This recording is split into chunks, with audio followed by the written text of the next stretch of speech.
We, the jury, duly impaneled in the above entitled action and sworn or affirmed to try the issues herein, find the defendant, Alfredo Castellanos Rosales, as to count 1, first-degree murder, domestic, murder in the first degree, guilty.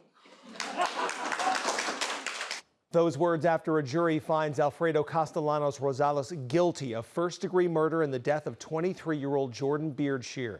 The jury got the case shortly after noon today, and in just under 2 hours, the jury returned with that guilty verdict that Jordan Beardshear's family has waited more than 2 years for.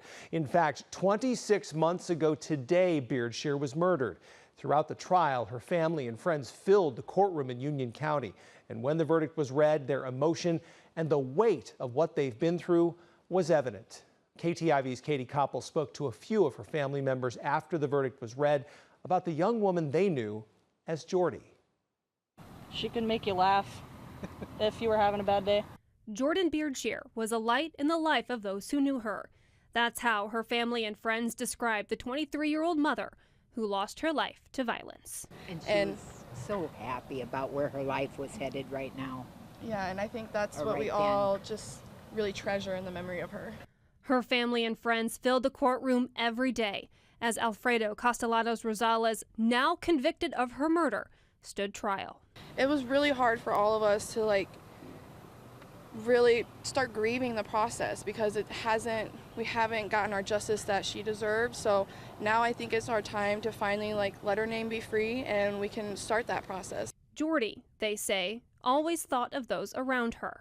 She's always on her phone, so anything that popped up, if it was Hannah, me, any of her friends, she just always had something in her back pocket, always could make you laugh on your darkest days. In the courtroom, as the verdict was read Wednesday afternoon, it was relief and sadness and justice for Jordy. What was that moment like for you guys? Oh, it was the best ever.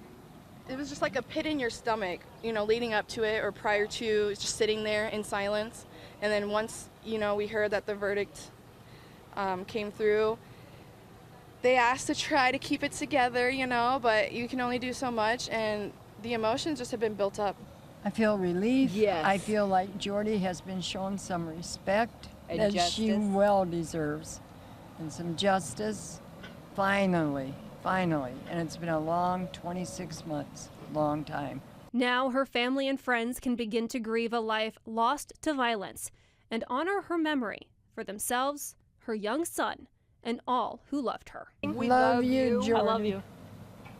I love you, Jordy, and you didn't deserve any of this. You had your life all planned out, and she worked hard. She had ambitions and goals, and for him to take that away from her, again, just shows who he is and shows how powerful she was. It's justice for Jordy. She was a beautiful girl, inside and out.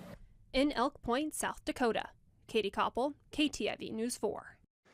South Dakota's Attorney General Marty Jackley, whose office led the prosecution of Castellanos Rosales, released a statement about the verdict, saying, quote, "This verdict delivers justice to Jordan and her family. This was a brutal and senseless act of violence, and the jury's decision affirms that the defendant will be held fully accountable. Thank you to the investigators, prosecutors, and witnesses who ensured that the truth was heard and justice was served," end quote. To see Katie's complete coverage from the courtroom, check it out at KTIV.com. Alfredo Castellanos Rosales faces a mandatory life sentence. That sentencing will come August 25th.